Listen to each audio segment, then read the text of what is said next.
Hi friends, இன்றைக்கி என்ன செய்ய போகிறேன்னா வீட் பாஸ்தா செய்ய போகிறேன். வாங்க பார்க்கலாம். பாஸ்தாவுக்கு நான் எல்லாம் இது பண்ணிட்டேன். அடுத்தது சுடுதண்ணியில் தான் கொட்ட போகிறேன். சுடுதண்ணி காய வச்சாச்சு. எப்படியோ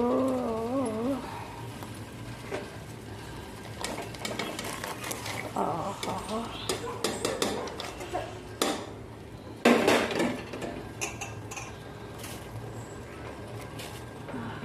இங்கே பாருங்கள், சுடுதண்ணியில் 5 நிமிஷம் வேகணும். சுடுதண்ணி போட்டாச்சு, அவள் தான் எடுக்க போகிறோம்.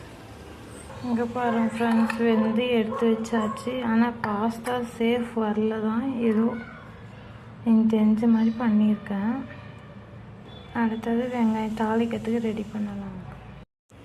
இங்கே பாருங்கள், ஒரு கடாய் வச்சு எண்ணெய் ஊற்றியாச்சு. அடுத்தது வெங்காயம் பூண்டு விழுது பொன்னிறாக ரைஸ் வணக்கம். தக்காளி போட்டு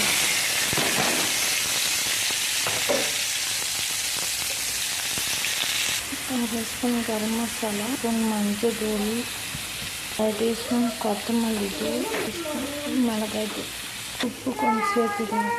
தண்ணி 6 டம்ளர் ஊற்றியாச்சு. கொதிச்சோடனே அது போட்டோம். கொதிச்சு வந்துச்சு, முட்டை வந்துச்சு, முட்டையும் ஊற்றியாச்சு. இந்த பாஸ்தாவும் கொட்டியாச்சு.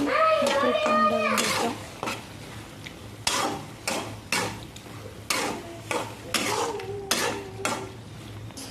அவ்வளோதான் ஃப்ரெண்ட்ஸ், பாஸ்தா ரெடி.